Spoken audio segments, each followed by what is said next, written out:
that somebody said, yeah, well, they're just throwing it against the wall to see if it sticks. And I said, yeah, but they don't even know if they're throwing it at the right wall. But for employees, you could also have policies. If this gets leaked out, these are the consequences. It's a problem everywhere in retail, which is the people on the ground are getting orders from people who have no idea what's really going on the ground. From Orion X, this is the Marketing Podcast.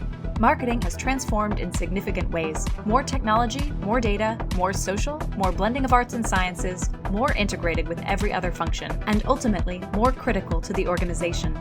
Join Shaheen Khan and Doug Garnett as they discuss news and happenings in the world of marketing, from the boardroom to customer programs.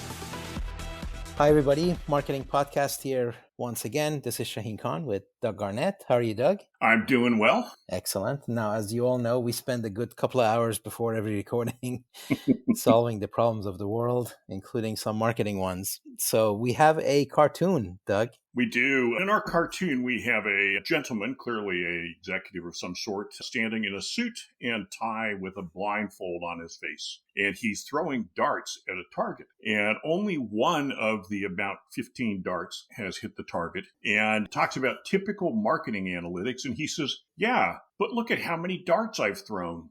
And I just thought it summarized a lot of the vagueness of being in the marketing business these days. Yeah, I think it summarizes the vagueness, but also some of the reality, right? Yeah. So I saw the cartoon and I was immediately thinking impressions. Mm-hmm. I've got thousands, if not millions of impressions, but I have no idea who actually... No idea whether they're good ones or bad ones.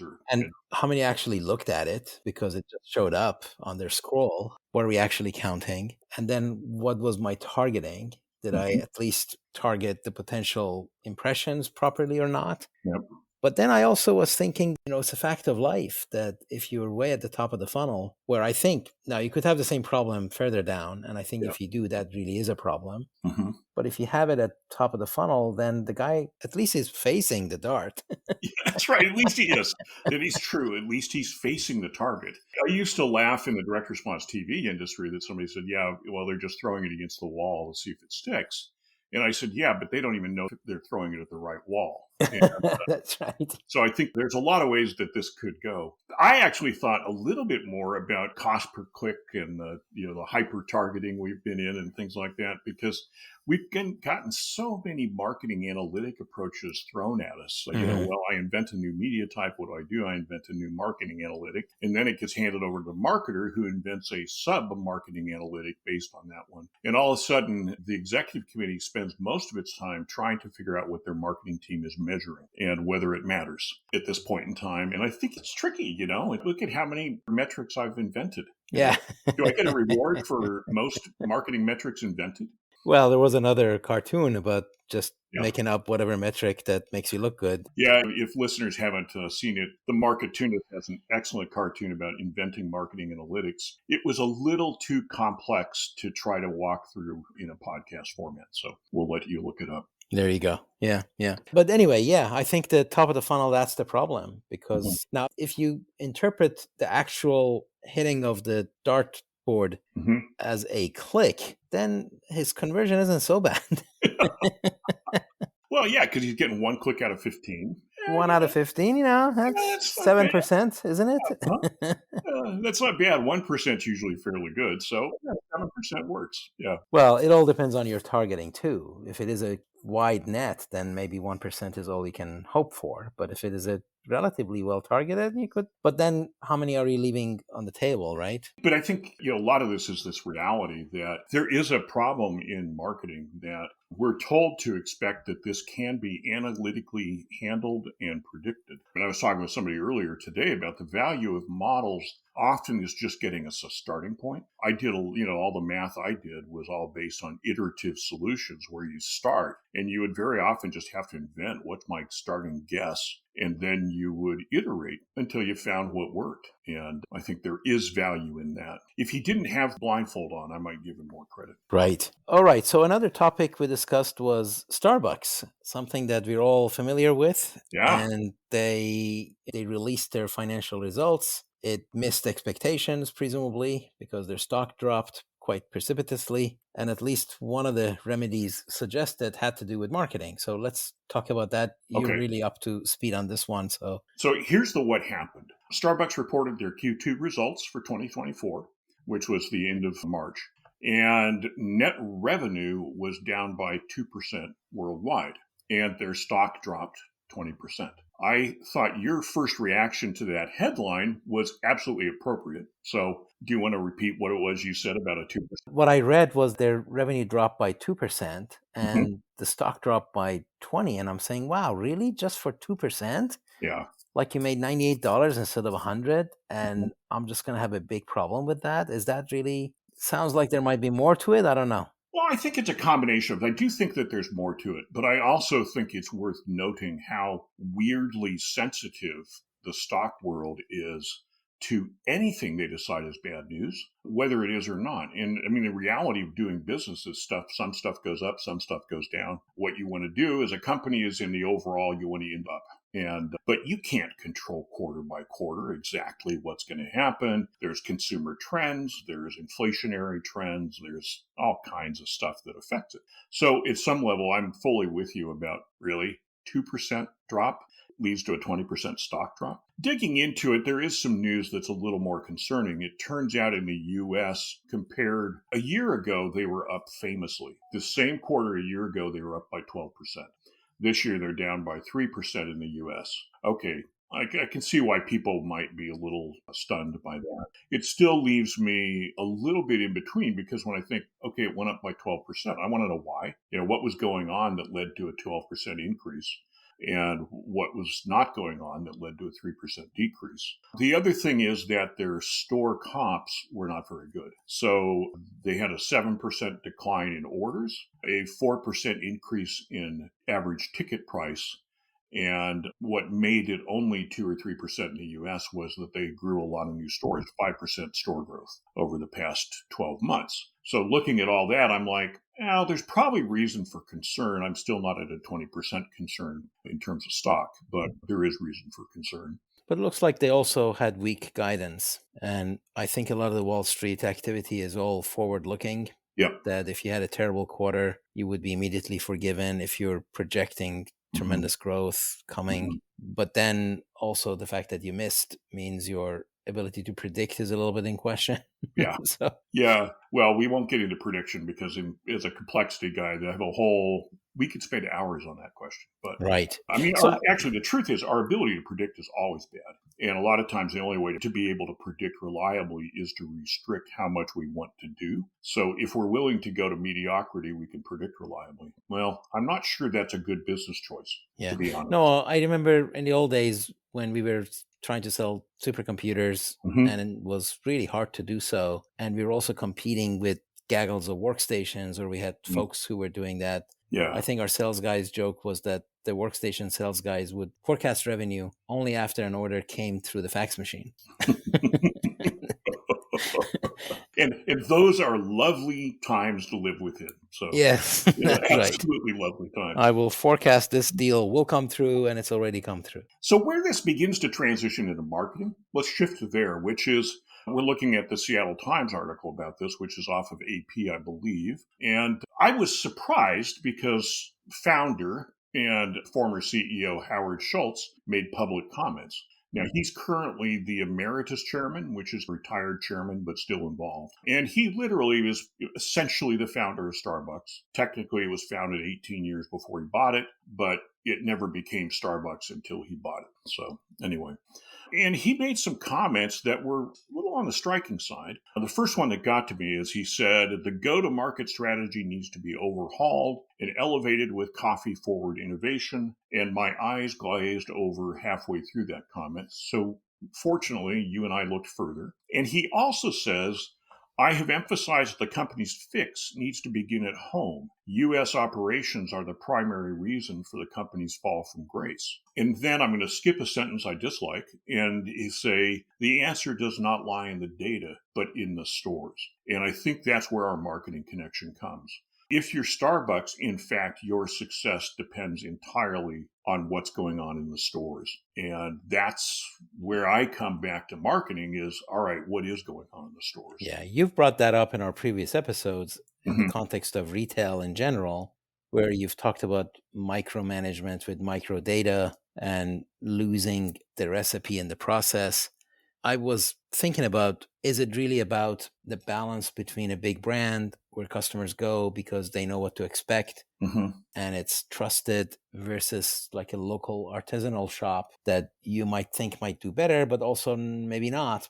So is that what's going on? Or is it that they've been messing with the formula, like you mentioned? Maybe the middle managers have been messing with them. My opinion, and this is based on, a fair amount of research, but I am not an employee of Starbucks and I do not have any insider information. However, I have talked to a lot of baristas and a lot of people who have worked for Starbucks, as well as reading, Howard Schultz's book and, doing a fair amount of due diligence around it, looking at articles and the like. And I think what I'm concerned about is it sure looks to me like they've got too many layers of middle management. And that middle management needs something to do, so they muck with the stores. And it's a problem everywhere in retail, which is the people on the ground are getting orders from people who have no idea what's really going on the ground. And it's the same as being in the military where the guys in Washington, D.C. say, well, go take that hill. And being on the ground, but you realize there's not actually a hill there,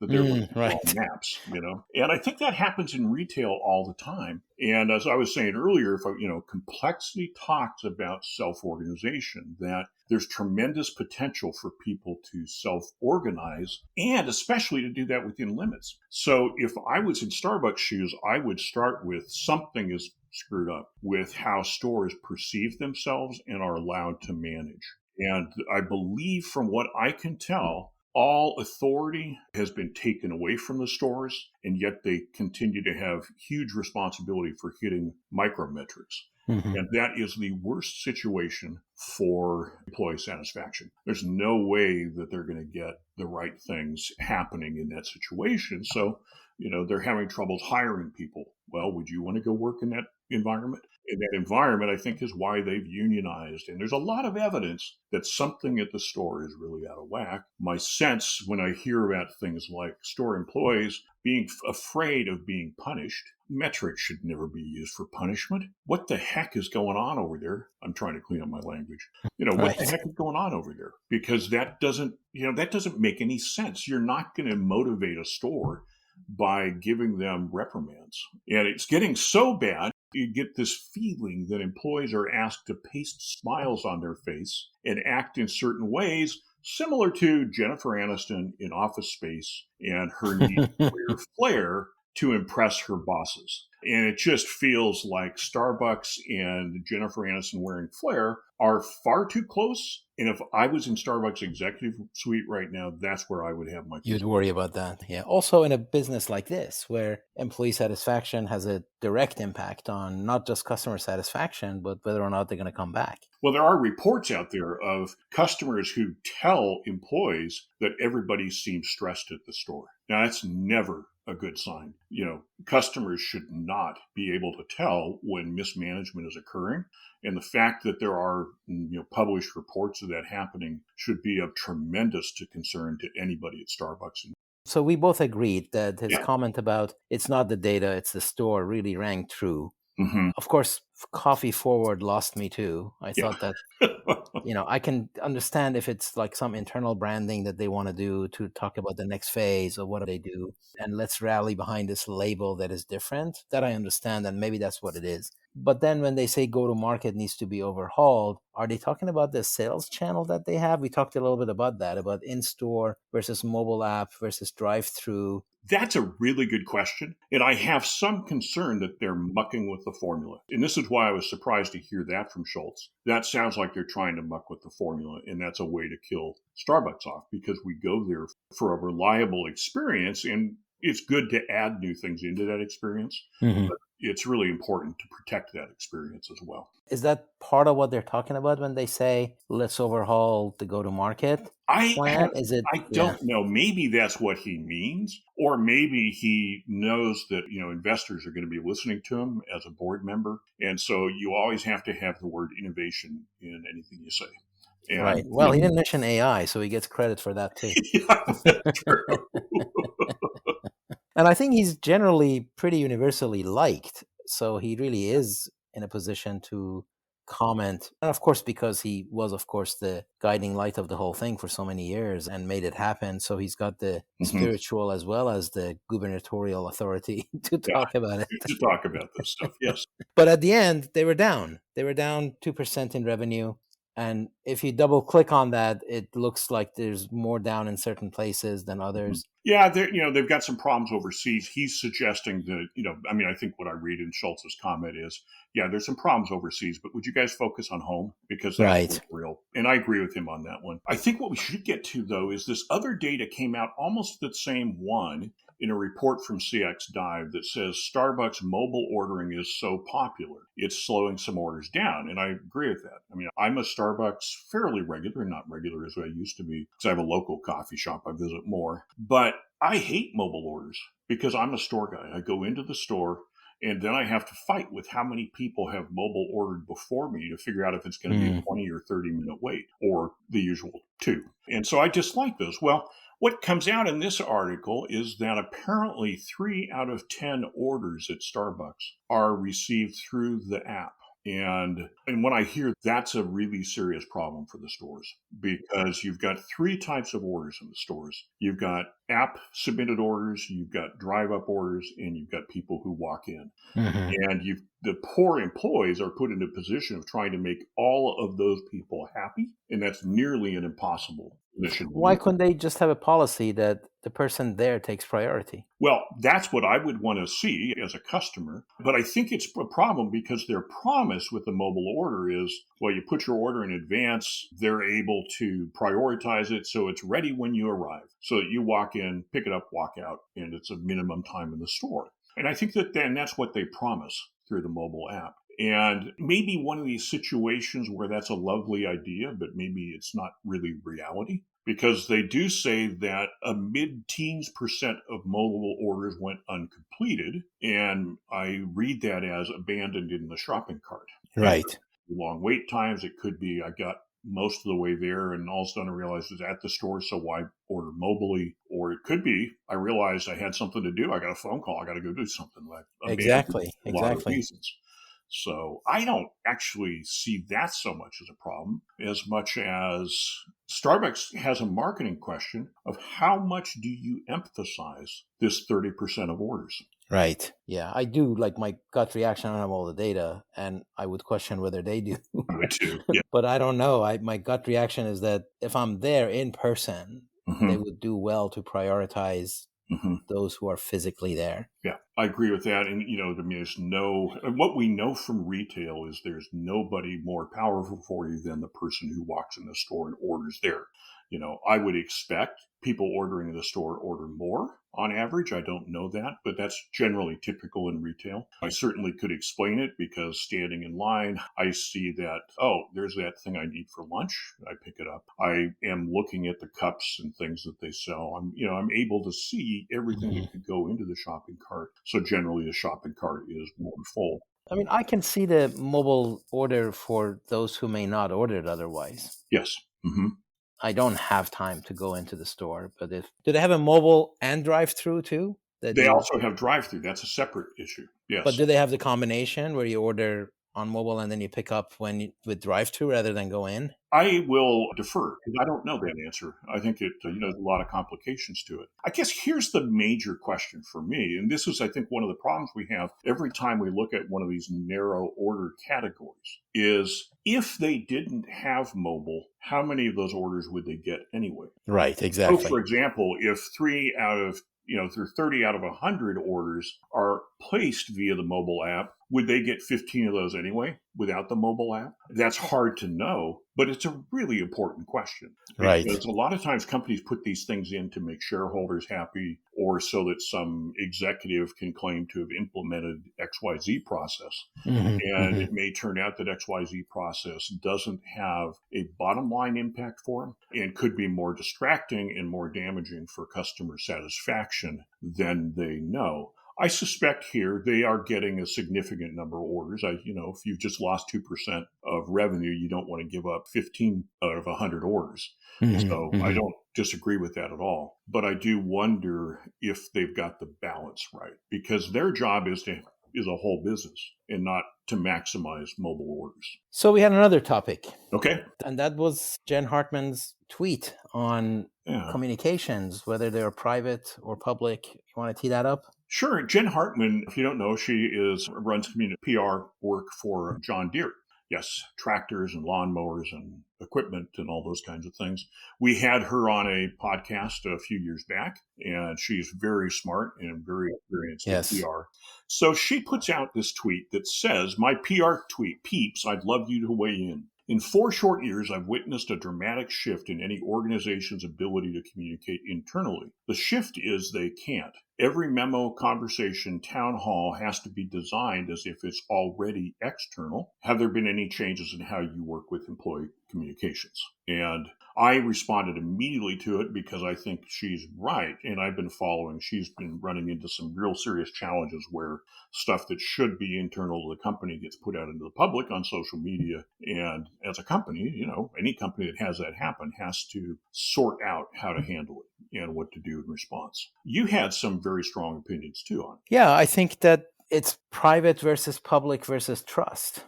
On the one hand, things do get out. And I know in the old days when I was at Sun Microsystems, the rule was that every email you send is liable to be a headline in CNN, So be careful what you put out there. But also that's a company that was pretty much at the forefront of digital communication. It knew that these things could be taken out of context, etc. But really the flip side is that if you were not there personally, to what extent do you trust what it is that you heard? And, like you have said, you don't see the body language, you don't see the context, you don't know what else was said, and you just get a snippet of it. And even if you get the full recording of it, you are still not there. So your ability to interpret the data is suspect. So there's that, but it doesn't mean it can't cause a problem for you if it gets out there in the wrong hands. So I'll have much more to say after your comment. Yeah. No, I think absolutely that is true. And I think the problem that she refers to here is if stuff gets out into social media, you lose all control to say, but wait a minute, you don't have the context of that. We see it in very public things that happen around trials. I won't name any specific ones, but it's just a reality that once it's out there on social, you lose full control of being able to say, no, wait a minute, this is what we meant. There's a lot of this is what we meant stuff that when you say it will come across badly. And my experience is very often you're better off just to either apologize and walk away or hunker down. But attempting to explain that context doesn't work once it's burst onto the social media world, and people have already decided that you guys must be slime yes. because of that. So you could also hopefully help the situation with policies. Yeah. So for speakers, the policy is assume you're public. So pick your words carefully, build the context. It's a little laborious, but it actually is not bad experience. It's not bad training. That basically means that everybody's a spokesperson, needs to go through spokesperson training, etc. But for employees, you could also have policies that says if this gets leaked out and we find out who did it, these are the consequences. There are companies that are really better at it than others. Apple comes to mind. I don't know how good they are these days, but historically, they've been great at keeping the lid on new product introductions. And it's been interesting at Apple because a lot of people in the Valley, quotes Valley, have attacked him and said, oh, but everything should be public. And as a business guy, of course, I was on secret projects at one point in time. Maybe I'm just used to the idea that not everybody needs to know everything. But it just seems natural to me to say, no, you want to protect your plans until you're ready for them to go public. I think back with this, maybe the best analogy for some of this is that I doing focus groups, had a policy that we would never do transcripts because we would often get asked for transcripts, just get a literal word by word transcript out of the focus groups.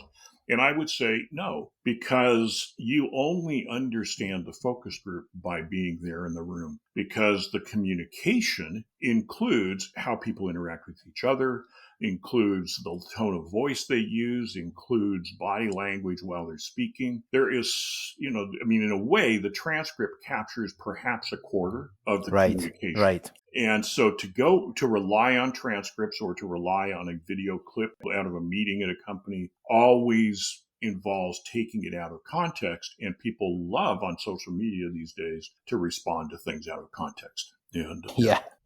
In agreement with you and her, that seems to be the case now. It really is difficult to keep things private. It does. And it leads me to a very big concern. And I think this is one that's more a society-wide concern. And I've seen it especially in government where people say, well, we need full transparency. We need a recording of every meeting that ever happens in the government.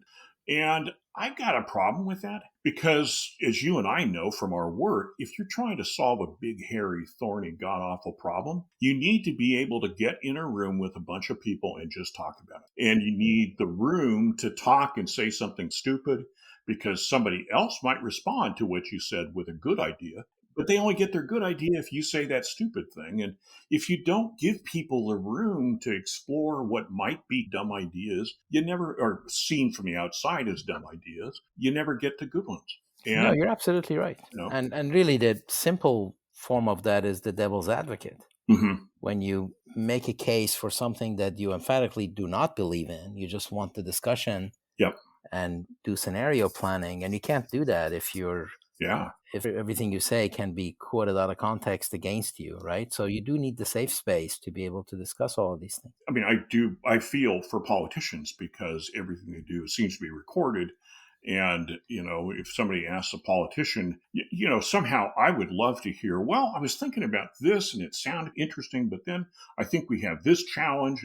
But if they do that, it's going to be micro-parsed by somebody and turned into something that is really damaging to them. That's absolutely right. They say, what if this is the case? And say, oh, you believe that. No, I don't believe that. I just said, what if? Yeah, that's right. Well, actually, we have the worst example of that in business is a Deming quote. This was a quote from W. Edwards Deming, who said, there are people who say, quote, if it can't be measured, it can't be managed, end quote. But much that matters in business can't be measured and has to be managed anyway. That's what he said. Well, all people do is they take that bit in the quotes and they say, well, Deming said, if it can't be measured, it can't be managed. And all of a sudden we have this bit that is torturing us, through the world because it was misquoted and taken out of context. That's right. So let's end with our favorite topic, AI. Oh, yeah. So Tom Goodwin, who talks about a lot of things that are going on the web, some of which I agree with him on, some I don't. But that's the beauty of Twitter is that you get to agree or not agree. But he put out a post on Twitter that said, I think CEOs like AI, not because it'll take many jobs or will lower costs, but because it allows them to suspend reality and critical thought for a few more years. And then he says, just wait, keep me in the seat and all will be fine. But we probably ought to make sure we thoroughly understand what this seems to be saying first, would you? My immediate reaction when I saw that was, well, that's not true. There are quite a few CEOs who aren't seeing it as a vehicle for just kicking the can, let's say, if I'm interpreting that correctly. There are those who really do see it as a new tool that they need to get busy figuring out. Mm-hmm. But then in our pre-call, when you and I were talking about, you were pointing out to some interpretation of that quote that also ring true. Yeah, I think to me what it says is there are CEOs who are embracing AI not because it matters to their company, but because by doing that, they're able to suspend investor expectations for a few years, hoping that, results will suck right now, but they'll be better by the time we do this AI.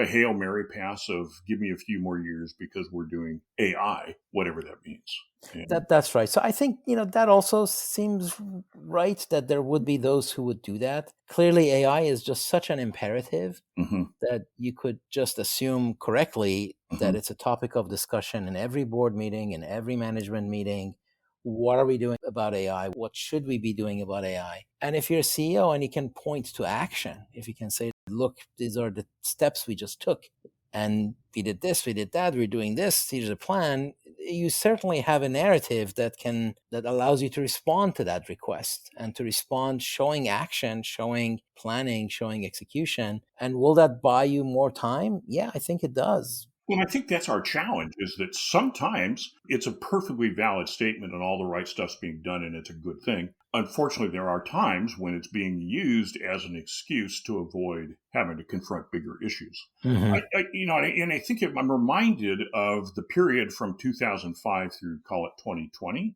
That's a long period of time, where every retail CEO had to talk first and foremost about what they were doing to increase online sales. Right, that's true. It became this absolute mandatory. And I think what we will eventually be able to see clearly is that a lot of stores wasted their opportunity to create a strong ability to survive. Because instead of focusing on their advantage, which was the stores, they spent too much money on this thing that was used to cut themselves some slack. Oh, yeah, we're working on online orders. We've got this project going, that project going. What about the stores? Oh, don't worry about that right now because we've got to crack this. And this is the way of the future is omnichannel. And I might point fingers at Macy's, I think, did that. Sears clearly did that. But a fair number of other stores did as well. And you can look at store health almost related to when they stopped doing that. And the ones that stopped earlier tend to be healthier today. Mm-hmm. And I think the same thing I'm expecting with AI, that certainly in retail, a lot of retailers talking a lot of hype about AI that really isn't meaningful. I have yet to see a meaningful real retail example.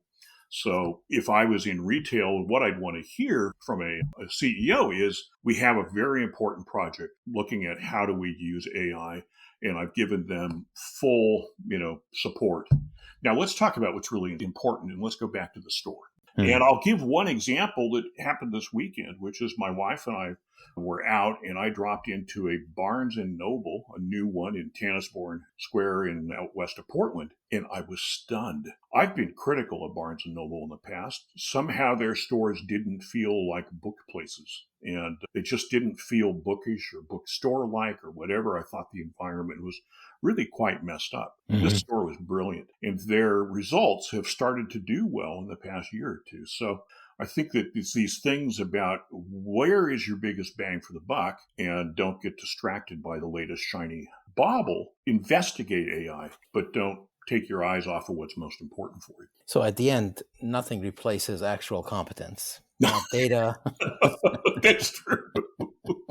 Yeah, maybe there we go back to, Howard Schultz, and every company needs to have its Howard Schultz comment about it's not the data, it's the whatever it is. It's the store, it's the customer, it's the actual understanding of what it takes. Mm-hmm. Yeah, it's not a shiny object. It's not yeah, exactly. All right, so maybe on that note, we could conclude this episode. Sounds good. Happy spring to everybody. Hopefully flowers are bursting out around the Northern Hemisphere, and my apologies to those in the Southern Hemisphere. I know you're entering fall and going towards winter, sorry about that. That's right. So, we need every holiday twice. Once for the Southern, one for... All right. That sounds good. Excellent. Thank you. Thank you all for listening. Thank you, Doug. Until next time. Take care. That's it for this episode of the Marketing Podcast. Every episode is posted on orionx.net and shared on social media. Use the comments section or tweet us with any questions or to propose topics. If you like the show, rate and review it on Apple Podcasts or wherever you listen. The Marketing Podcast is a production of OrionX. Thank you for listening.